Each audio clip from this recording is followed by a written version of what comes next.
అంటే ఇప్పుడు ప్రమాణ అప్రమాణ ప్రసక్తి ఉన్నా లేకపోయినప్పటికీ దేహానుభవం సర్వస్వానుభవమే, ఇంద్రియానుభవం సర్వస్వానుభవమే, మనో అనుభవం సర్వస్వానుభవమే. అంటే మనో అవగాహన, బుద్ధి అవగాహన, అంతర్గత అవగాహన, జ్ఞాన కర్మేంద్రియ ప్రాణేంద్రియాల అవగాహన, నిద్రాకాల మెలకువ అవగాహన, స్థూల సూక్ష్మ కారణ మహాకారణ శరీర అవగాహన, ఈ జగత్తు అవగాహన, కళ అవగాహన, సుషుప్త అవగాహన అన్నీ కూడా నాతో ఉన్నాయి, నాతోనే ఉంటాయి. అప్పుడు నేను ఉన్నానా లేనా, నేను ఎవరిని, నేను ఎక్కడి నుంచి వచ్చాను, ఈ శరీరం పుట్టంపు నేను ఉంటే శరీరం ఉన్నప్పుడు ఉన్నాను, శరీరం నశించినప్పుడు కూడా ఉండాలి కదా.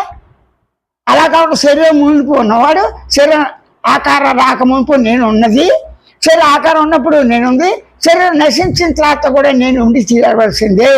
అది అనుభవ ప్రమాణం. అప్పుడు నేనుకి ప్రమాణం ఎవరు? నేనుకి నేనే. నేనంటే ఏంటి? జ్ఞానం. జ్ఞానం అంటే ఏంటి? సాక్షిత్వం. సాక్షికి సాక్షి ఏంటి? రెండవ సాక్షి. సాక్షికి సాక్షి రెండవ సాక్షి. మరి ఆ సాక్షి సాక్షి ఎవరు? ఇంకో సాక్షి. అనవస్థా దోషం పడి ముగింపు లేకుండా వాక్యం ఉండనందున ప్రత్యక్ష అనుభవంతో నేను మాత్రమే, నాకు నేనే స్వయంగా అవగాహనతో ఉన్నాను. అలాగే ఎవరికి వారి స్వయం అవగాహనతో ఉన్నాం. ఎలా ఉన్నాం మనం? మనంతా స్వయంగా గమనించుట, గుర్తించుట, తెలుసుకుంటా, భావించుట, శబ్దం చేయుట అనే లక్షణాలతో ఉంటూనే తన అవగాహన తనకే ఉన్నది కదా.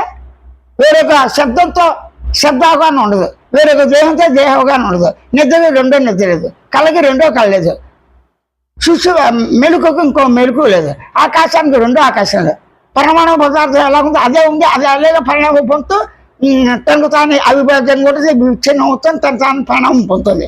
అప్పుడు జీవం ఎలా వచ్చింది అది చెప్పలేం.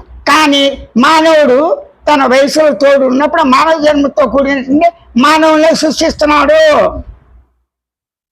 ఇది ముఖ్యమైనటువంటి విషయం.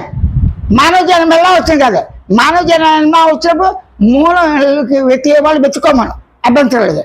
మానవుడు సృష్టిస్తున్నాడు కదా, ప్రకృతి పురుషులతో తాను ఉన్నాడు కదా, పుట్టుకతోనే. ఈ దేహం ఎవరిచ్చినా ఇవ్వబడిన తను అనుభవిస్తున్నాడు కదా.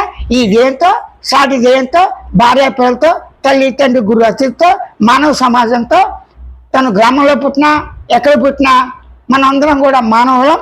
రెండో పక్షం భారతీయులం, మూడో పక్షం మనకు సంస్కృతి ఉంది, ఓ సాహిత్యం ఉంది, అన్నీ ఉన్నాయి. ఇంచుమించు పొట్టకూటికే కోటి విద్యలు అన్నారు.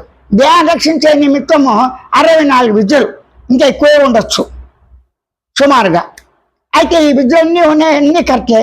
కానీ దేహం అనంతరం ఏమీ తెలియవుగా, ఏమీ చేయలేడు కదా. అంటే దేహం ఉండాలి. దేహం ఉండాలంటే ఇప్పటిదాకా దేహం నీకు ఎంతగా ఉపయోగించుకున్నావు, ఆ ఉపయోగించడం సుఖము దుఃఖము అన్నీ ఉన్నాయి, కష్టసుఖాలు పడ్డావు. అయినప్పటికీ నేను, భార్య, పిల్లలు వీళ్ళు చక్కగా ఉంటే చాలు, నా ప్రాణం పోయినా వాళ్ళ గురించి బతుకుతా అంటాడు, లేదు నా గురించి నేనే బతుకుతా అంటాడు. ఎవరి గురించి బతికినా కేవలం ఆనందం గురించే మనందరం బతుకుతాం, స్వేచ్ఛ గురించే బతుకున్నాం. అయినా ఈ స్వేచ్ఛ మనకి కుటుంబ వ్యవస్థతో కావచ్చు, ప్రకృతి వల్ల కావచ్చు, భూకంపాల వల్ల దేనివల్లనే కావచ్చు, మనకి రకరకాల ఒత్తిళ్ళు లోనయ్యి వాసనతో ఉండు మనం వాసన తప్పించుకోవడానికి ప్రయత్నిస్తున్నాము.